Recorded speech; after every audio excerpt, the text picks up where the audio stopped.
पितृदोष है ये आपको कैसे मालूम पड़ेगा?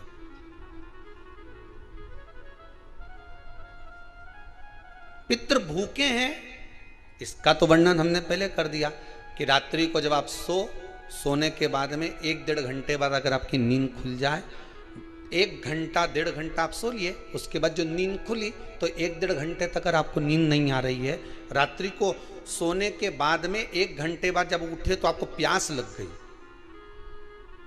भूख लगने लगी, प्यास लगने लगी कि मेरे को पानी पीना पड़ेगा, घबराहट हो रही, पानी पीना पड़ेगा। 1-1.5 घंटे सोने के बाद अचानक नींद खुले और आपको प्यास लगे, समझ लेना आपके पितृ भूखे हैं और प्यास है।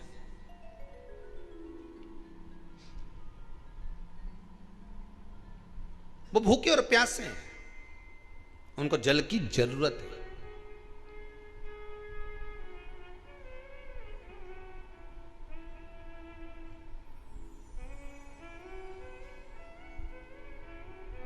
किसी भी नदी में, सरोवर में, कुंड में, बावड़ी में, तालाब में, आप तीर्थ में जाकर जब स्नान करते हैं तो स्नान करने के बाद एक काम का नियम बना लो कि अपने हाथ की अंजलि में जल लेकर अपने पूर्वजों को देना। प्यासे रहते हैं, भाग मांगते हैं।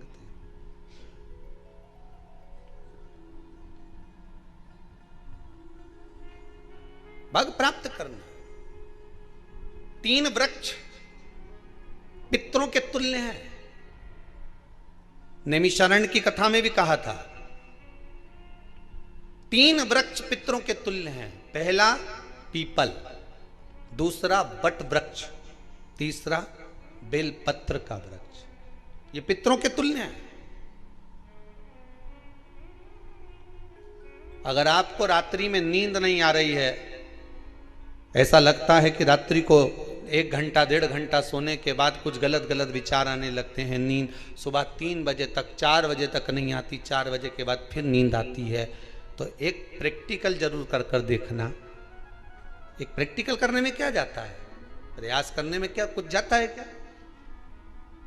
प्रैक्टिकल कर कर देखना कि कहीं सीओर वाला महाराज झूठ तो नहीं बोल रहा, तो प्रैक्टिकल करने में कुछ नहीं जाए। 1 लोटा पानी लो, उसमें थोड़ा सा कच्चा दूध डाल लीजिए, श्राद्ध पक्ष चल रहा है, बेलपत्री का पेड़ या पीपल का पेड़ या बट का पेड़, इन पेड़ के नीचे ले जाकर उस दूध को दोपहर में सुबह 10 बजे से लेकर 12 बजे के बीच में ले जाकर चढ़ा दीजिए। रात्रि को फिर ना आपको प्यास लगेगी ना भूख लगेगी, नींद एक बार लगी तो सुबह ही खुलेगी। प्रैक्टिकल करने में क्या जाता है? पानी डालने में तुम्हारा कुछ जाएगा? अरे बोलो तो सरी, हमें 10 रुपया का दूध जरूर उसमें, और तुम इतनी चतुर हो, इतना सारा दूध थोड़ी डालोगी, तो 2 चीज़ डालोगे। कहाँ तुम इतना डालने वाली हो?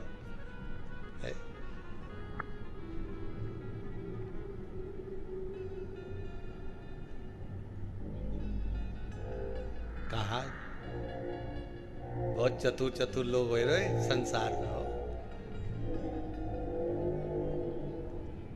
भले पूजन पाठ नहीं करे, पर कहीं का एकदम मिलने आ जाए ना, क्या अम्मा जी है क्या पाठ कर रही है, फिर वो भी बैठ गई तुरंत, अभी तो सोई थी।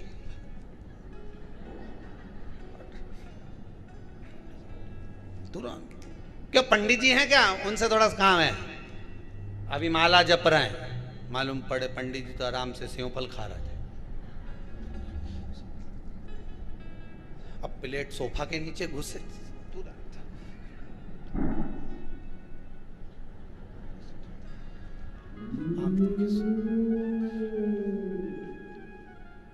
प्रैक्टिकल करने में क्या जाता, कुछ भी नहीं बिगड़ेगा। ये तो बस जल डालोगे तुम्हारा ही कुछ अच्छा हो सकता है, बाबा की कृपा।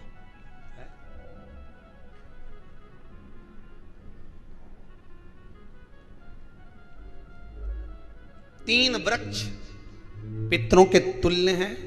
पहला जम के बोलिए पीपल, दूसरा वट वृक्ष, तीसरा बेलपत्री का वृक्ष।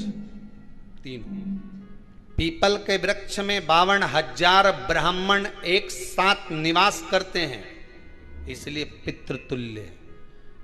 वट वृक्ष ब्रह्मा जी के मस्तक से बना, इसलिए पितृतुल्य है। और बेलपत्री का वृक्ष माता पार्वती जी के अश्रु से बना। जब आंसू गिरे थे माता जगत जननी जगदम्बा पार्वती के, उस समय पर पितृलोक में हलचल उत्पन्न हो गई थी। हमारी नातिन की आंख में आंसू कैसे आ गए? मैनावती की पुत्री है,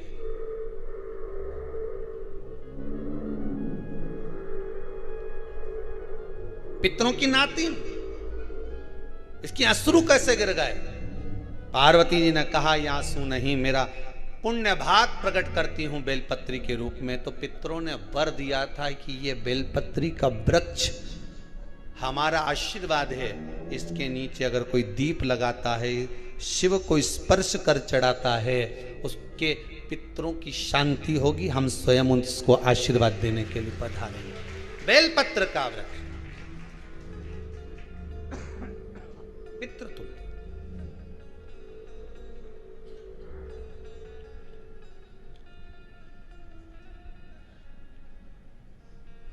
तो रात्रि को अगर भूख लग रही है, प्यास लग रही है, तो पितृ दोष है।